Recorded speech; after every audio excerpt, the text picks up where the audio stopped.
আসসালামু আলাইকুম। চলে আসলাম নতুন আরো একটি রেসিপি নিয়ে। আশা করি সবাই ভালো আছেন। আমি আলহামদুলিল্লাহ ভালো আছি। আমি আজকে রান্না করব হাতে মেখে মলা মাছের কি বলে আম দিয়ে তরকারি। তো আমি আম দিয়ে এটাকে রান্না করব। তো এখন দিয়ে দিচ্ছি পেঁয়াজ কুচি, দিয়ে দিচ্ছি আদা পেস্ট, রসুন পেস্ট, হলুদ গুঁড়া, মরিচের গুঁড়া, ধনিয়া গুঁড়া, স্বাদ মতো লবণ, 5-6টা কাঁচামরিচ ফালি, ফ্রোজেন আম আর কাঁচামরিচ এগুলি ফ্রোজেন। এখন এগুলিকে ভালো মতো মেখে নিব। মেখে আমি তেল দিয়ে কিছুক্ষণ রেখে দিব, তারপর এটাকে আমি চুলায় বসিয়ে দিব। এখন দিয়ে দিচ্ছি তেল,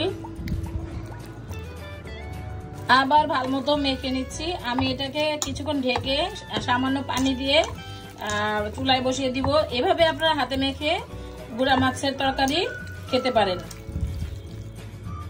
এটা এখন আমি ঢাকনা দিয়ে ঢেকে রেখে দিব। আধা ঘন্টা পর মানে আমি গোসল করব, নামাজ পড়বো, তারপর এটাকে বসাবো, তাই আমি রেখে দিচ্ছি একটু ম্যারিনেট হোক। আর এদিক দিয়ে রান্না করবো লাউ দিয়ে চিংড়ি মাছ রান্না করব। আর হলো দিয়ে এই যে সিল্কা, 80 টাকা দিয়ে একটা লাউ কিনে নিয়ে আসছি। তো সিল্কাটা ফালাই নাই, 80 টাকা এত দামের একটা লাউ কিনে নিয়ে আসছি। তো কচি লাউ, তাই সিল্কাটা রেখে দিয়েছি, একদম কচি লাউ। আর করব এই কলিজাটা আমার জন্য রান্না করব, 2টা কলিজা। আর এখানে মুরগির ফ্রাই করব ছেলের জন্য। আর ছেলে কি বলে ভার্সিটিতে গেছে, কিন্তু সয়া সস নাই। ওকে ফোন দিব এখন যে সয়া সস নিয়ে আসার জন্য। তো ছেলে চিকেন ফ্রাই আর রাইস খাবে। এই 2টা বুকের মাংস আমাকে আলাদা এইভাবে রাখতে বলছে। আর এই কি বলে রান গুলি এইভাবে রাখছি। তো ও আসলে সয়া সস নিয়ে আসলে আমি ম্যারিনেট করব। তো আজকে দুপুরের আয়োজন হলো এগুলি। আর যদি পারি আমি অবশ্যই লাউয়ের রেসিপিটা করব। আমি এখন গোসল করব, নামাজ পড়বো, তারপরে আমি রান্নাঘরে চলে আসব। এই যে এখন আমি বসাই দেব চুলার মধ্যে।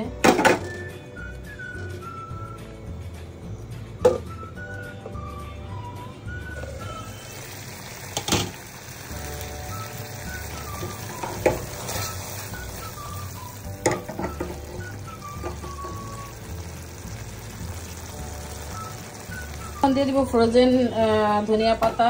এই মুহূর্তে আমার কাছে ফ্রেশ ধনিয়া পাতা নাই, কাউকে পাইলাম না ধনিয়া পাতা আনার জন্য, তাই এখন ধনিয়া পাতা আমি ফ্রোজেন করে ধনিয়া পাতা দিয়ে দিচ্ছি। তো আমি এইভাবে ফ্রোজেন করে রেখে দিই, বেশ কিছুদিন যায়। যখন না থাকে আর কি, তখন কিন্তু আমি ফ্রোজেন ধনিয়া পাতাটা ব্যবহার করে থাকি। তো এই তো গুঁড়া মাছের তরকারি, মলা মাছের আম দিয়ে তরকারি হয়ে গেছে। এভাবে একবার রান্না করে খাবেন, দেখবেন অনেক মজা লাগে, টক টক লাগে, খেতে অনেক দারুণ লাগে। আমি কিন্তু অফ ক্যামেরা কিন্তু এটাকে একটু নেড়ে চেড়ে নিয়েছিলাম। আর এই ধনিয়া পাতাটা সাথে সাথে কিন্তু ফ্রিজে রেখে দিতে হয়।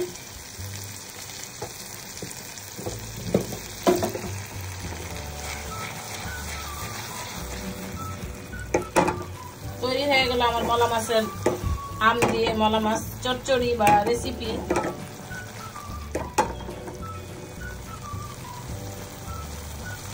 আমি এখন লাউ বসাই দিব।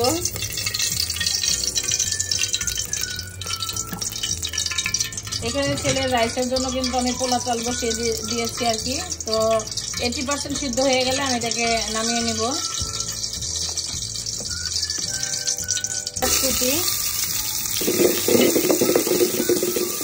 কিছুটা চিংড়ি মাছ দিয়ে দিলাম।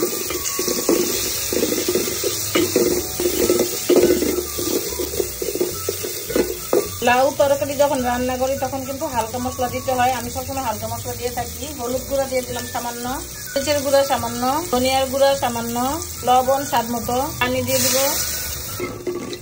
মশলার সাথে চিংড়ি মাছটা একটু কষিয়ে নিব, পরে লাউটা দিয়ে দিব।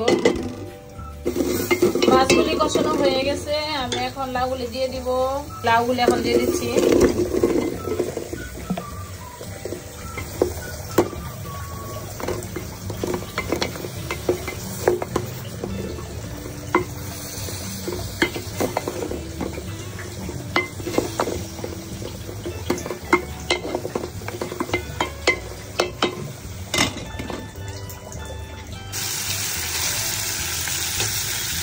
এখানে 2টা ব্রয়লার মুরগির কলিজি আছে।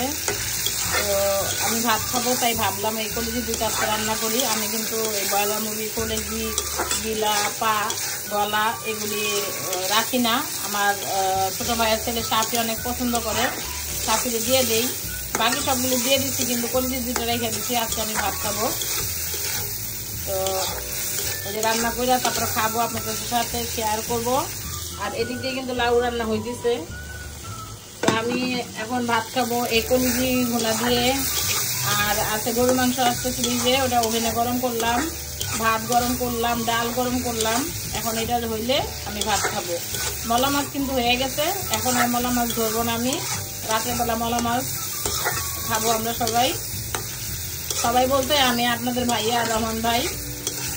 আর এই তো আমি এটা হইলে পরে ভাত খাবো। আর আজকের মতো আমি আমার ভিডিওটি এখানে শেষ করছি। তো লাউ রান্না আর কি দেখাবো, একটু ভালো মতো কষিয়ে একটু ঝোল দিব। আর ছেলের রাইসটা হয়ে গেছে, আমি নামায় রাখছি। আর এদিকে চিকেনের ও যেহেতু সয়া সসটা এখনো ও আসে নাই, সয়া সসটা এখনো আসে নাই, তো ও আসলে ওইটা আমি ম্যারিনেট করব। আর আমি চিকেন ম্যারিনেট করি, ওটা আমার অনেক ভিডিওতে আছে। রাইস রান্না করি, ওগুলো আমার ভিডিওতে আছে। তো যদিও পারি মনে থাকে তাহলে আমি শর্ট ভিডিওতে দিব ইনশাল্লাহ। যাদের শরীরে রক্ত নাই তারা চাইলে আমার মতো এভাবে মুরগির কলিজি ভুনা করে খেতে পারেন, খুব মশলা কম দিয়ে, মানে হালকা মশলা দিয়ে। যদি ঝালে কোনো প্রবলেম না হয় তাহলে বেশি মশলা দিয়ে খেতে পারেন, কিন্তু আমার ঝালে প্রবলেম, তাই আমি হালকা একটু মশলা দিয়ে আজকে দুইটা কলিজি ছোটো ছোটো করে কেটে ভুনা করছি। তো এটা অনেক উপকার, যাদের শরীরে রক্ত নাই তারা খেতে পারেন, অথবা যাদের বাচ্চা আছে, ছোট ছোট বাবু আছে, তাদেরকে চাইলে এইভাবে কলিজি ভুনা করে খাওয়াতে পারেন, অনেক উপকার। এই হইল আমার দুপুরের লাঞ্চ। এখানে আছে আচার, এখানে হইল কলিজি ভুনা, যে মুরগির কলিজি ভুনা, আর এটা হলো গরুর গোশ, আর আছে সালাদ, শসা, আর আছে ডালটা আমার মানে পিছনে আছে আর কি, এই বিছানার মধ্যে রাখি না, যদি পড়ে যায়। তো এটা হলো আমার দুপুরের লাঞ্চ, মানে দুপুরের খাবার। এখন বাজে 4টা, আমি দুপুরের খাবার খাচ্ছি। আমি সব সময় এই টাইমে খেয়ে থাকি খাবার, একা একা বাসায় থাকি, তো রান্না বান্না ধীরে সুস্থে করি, তারপরে খাওয়া দাওয়া করি। তো এটা যেহেতু আমার, এখন আমি রান্না করছি, একটু খেয়ে দেখি। বিসমিল্লাহির রহমানির রহিম।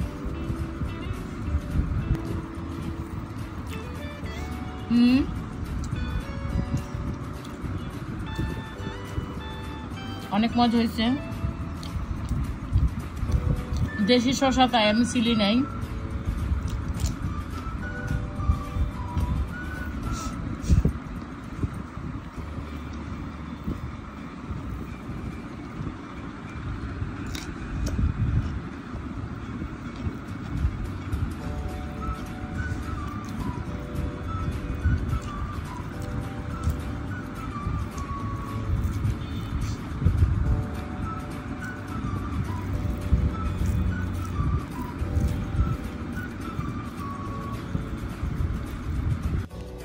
পেট শান্তি তো দুনিয়া শান্তি। খাওয়া দাওয়া শেষ করে এর মধ্যে আমার ছেলে চলে আসছে, ওর জন্য আমি ফ্রাই ভাজবো।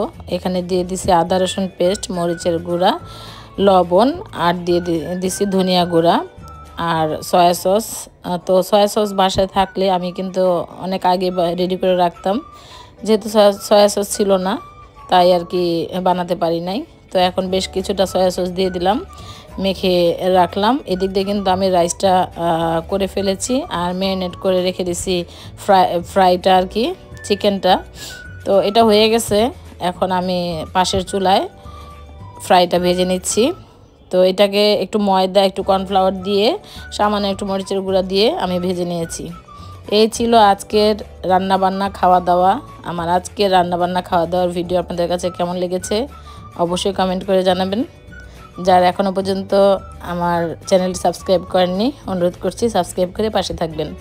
আর যারা নতুন আসতেছেন, অসংখ্য ধন্যবাদ, দোয়া ও ভালোবাসা। আমি সময় মতো সবাইকে ব্যাগ দিয়ে দিব যারা আমার পরিবারে নতুন আসতেছেন। তো অনেকটা সময় হয়ে গেছে, ছেলের জন্য খাবার বেড়ে দিয়ে দিচ্ছি আর কি। আজকের মতো বিদায়। সবাই ভালো থাকবেন, সুস্থ থাকবেন। আল্লাহ হাফেজ, আসসালামু আলাইকুম।